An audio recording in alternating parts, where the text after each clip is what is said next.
అసలు polity answers ఎలా రాయాలి, అసలు ఎలా రాయకూడదు? నేను రాసిన ఆన్సర్లు కరెక్టేనా? నేను రాసిన ఆన్సర్లు యావరేజ్గా ఉన్నాయా, అబవ్ యావరేజ్గా ఉన్నాయా? యావరేజ్గా ఉన్నాయంటే ఫెయిల్ అయిపోవడం, అబవ్ యావరేజ్గా ఉన్నదంటే ఛాన్స్ ఉన్నది మీరు పాస్ అవ్వడానికి, మెయిన్స్ ఎగ్జామ్ పాస్ అవ్వడానికి. ఈరోజు మనం ఎలాగ రాయకూడదో నేర్చుకుందాం. ఎలా రాయకూడదు, ఎలా రాయాలి, ఏం రాయకూడదు. ఇది మీ ఇలాంటి వీడియో మీకు ఎక్కడ దొరకదు, ఏ కోచింగ్ మాఫియా వీడియోలో ఎవరు చెప్పరు. సో ఫర్ ఎగ్జాంపుల్ కొన్ని ఎగ్జాంపుల్స్ చూపిస్తాను ఎలా రాయకూడదు అని. ఇలా రాయకూడదు. ఫర్ ఎగ్జాంపుల్ చూసారనుకోండి, ఇక్కడ 1 2 3 4 5 6 7 8 లైన్లు రాసింది.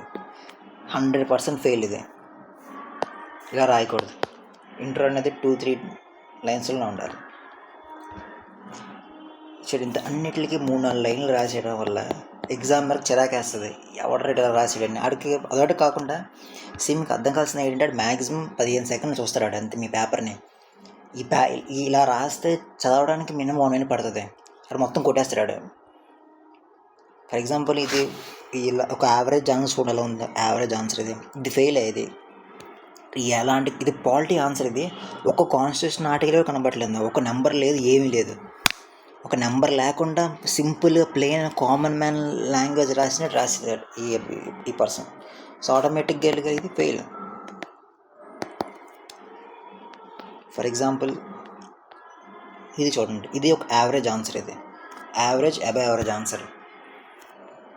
సేమ్ క్వశ్చనే. ఇక్కడ చూసినట్లయితే మీరు కాన్స్టిట్యూషనల్ ఆర్టికల్స్ కనబడుతున్నాయి.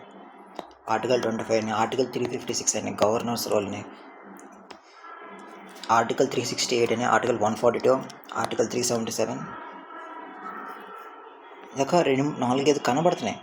ఫర్ ఎగ్జాంపుల్ ఇక్కడ బిఆర్ అంబేద్కర్ని కోట్ చేయడం, product of transaction of all constitutions అని రాయడం. ఇది ఒక యావరేజ్ అబవ్ యావరేజ్ ఆన్సర్. ఇది ఏ పర్సన్ పాస్ అవ్వడానికి ఛాన్స్ ఉన్నది. ఇది చూసినట్లయితే షార్ట్గా ఉంది. ఇంట్రో కూడా 3-4 లైన్లు అవకొచ్చాయి. అదే కాకుండా బిఆర్ అంబేద్కర్ రాయడం, బిఆర్ అంబేద్కర్కు కోట్ చేయడం, ఇవన్నీ చేయడం వల్ల దీనికి ఒక అబవ్ యావరేజ్ ఆన్సర్ అయింది.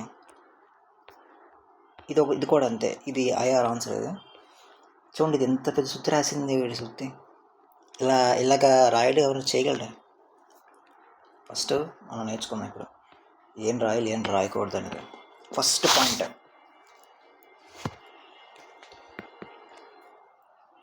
Mention constitutional articles.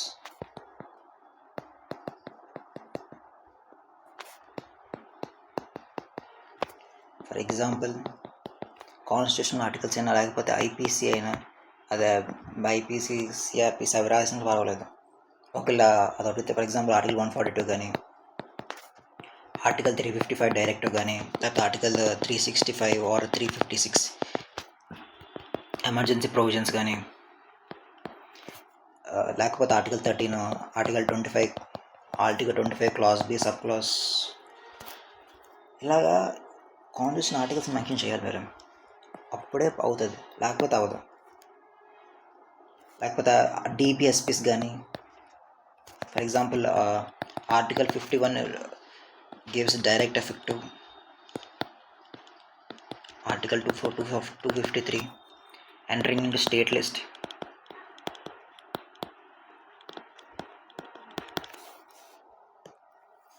లేకపోతే సెకండ్ వన్ చూద్దాం. For example explaining the examiner never చేయకూడదు. ఎప్పుడు explaining or over explaining the examiner, never do that. Never do that. Don't explain.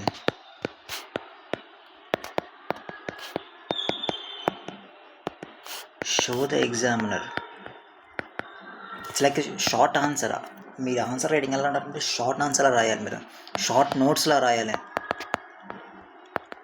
Short notes లాగా. ఫర్ ఎగ్జాంపుల్ చూడండి, ఇక్కడ చూడండి ఎంత పెద్ద కహాని రాసింది ఒక కాన్స్టిట్యూషన్ ఆర్టికల్ లేకుండా. ఎందుకు ఇవన్నీ అవసరం అయితే? For example federal system with unitary bias ఉంది. Powers divide the union and states. Both union and state have powers within their spheres. ఇదంతా రాయడం సుత్తి. అసలు ఇక్కడ రాయాల్సింది ఏంటి? ఇక్కడ రాయాల్సింది 7th షెడ్యూల్. ఆ వర్డ్ లేదు.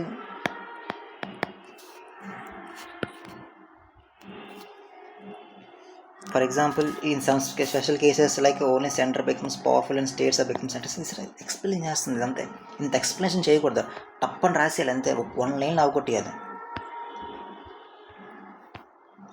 చూడండి ఇది అసలు క్వశ్చన్ అడగలేదు ఇది. ఫర్ ఎగ్జాంపుల్ చూడండి ఇది ఇందుకు తప్పు ఇది. సోవరెన్, సోషలిస్టిక్, సెక్యులర్, డెమోక్రాటిక్ నువ్వు చూపిస్తున్నావు, నా క్వశ్చన్ చూపిస్తున్నావు, క్వశ్చన్ అనేది అడగలేదు ఇక్కడ. క్వశ్చన్ సరే ఇంత 1 2 3 4 5 లైన్స్ వద్దు అని 5 లైన్స్ చెప్పకండి. ఎక్స్ప్లెయిన్ చేస్తున్నాడు పాయింట్, ఎక్స్ప్లెయిన్ చేయకూడదు పాయింట్, జస్ట్ చూపించాలంతే. Third, rhetorical statements.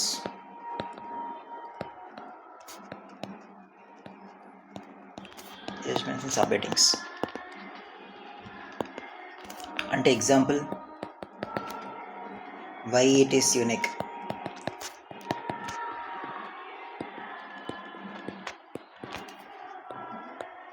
why separation of powers needed.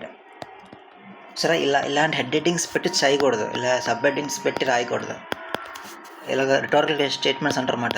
ఇలాంటివి రాయకూడదు పాలిటీలోని రాయకూడదు, తయారీలను రాయకూడదు.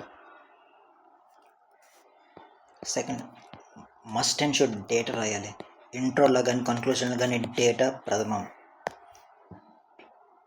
డేటా 100% డేటా రాయాలి. డేటా రాయకపోతే మీరు 0. మీకు కామన్ మనకి తేడా తెలియదు. Data for example less than 20%,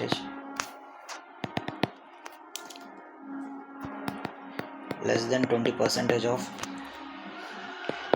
Indian legislative bills or legislative bills are referred to parliamentary committees. ఇది మంచి పాయింట్. ఒక యావరేజ్ పర్సన్ ఎలా రాస్తాడు? less number of bills are passed or referred in parliamentary committees. ఇలా రాయకూడదు,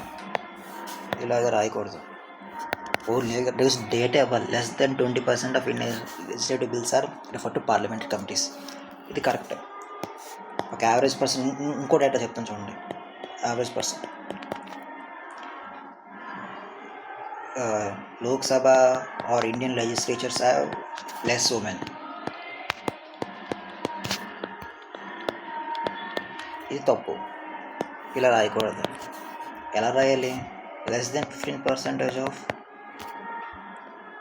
women are in Lok Sabha. ఇది correct statement. Sir ప్రతిదానికి మీరు డేటా ఇవ్వాలి, ఎందుకంటే ఇది బ్యూరోక్రటిక్ ఎగ్జామ్ అంటే డేటా. ఫర్ ఎగ్జాంపుల్ బ్యూరోక్రట్స్ ఎలా మాట్లాడతారు, ఎలా కొడతారు మనుషుల్ని? డేటాతో కొడతారు. డేటాతో చంపి పక్కనే, అప్పుడు మీరు మంచి బ్యూరోక్రట్ అవ్వగలరు. ఫిఫ్త్, ఇది వే ఫార్వర్డ్ ఎలా రాయాలి? ఒక యావరేజ్ పర్సన్ ఎలా రాస్తాడు?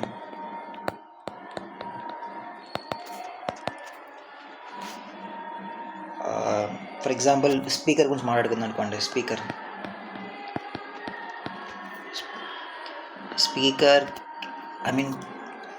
Have to be removed. Speaker have to resign from political party membership after he got elected. Average person ఇలా రాస్తే మార్కులు ఎవరు? మీరు ఎలా రాయాలైతే? రైట్ అప్రోచ్ ఏంటి? Unlike UK system, speaker of Lok Sabha still retains his membership, his primary political membership, his political party membership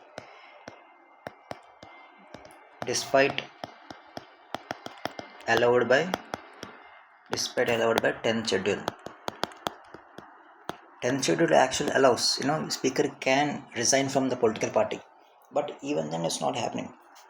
And ఈ 5 mistakes అనేది మీ ఎట్టి పరిస్థితులు చేయొద్దు. మీకు నచ్చితే లైక్ చేయండి, ఎలాగో చెప్పండి.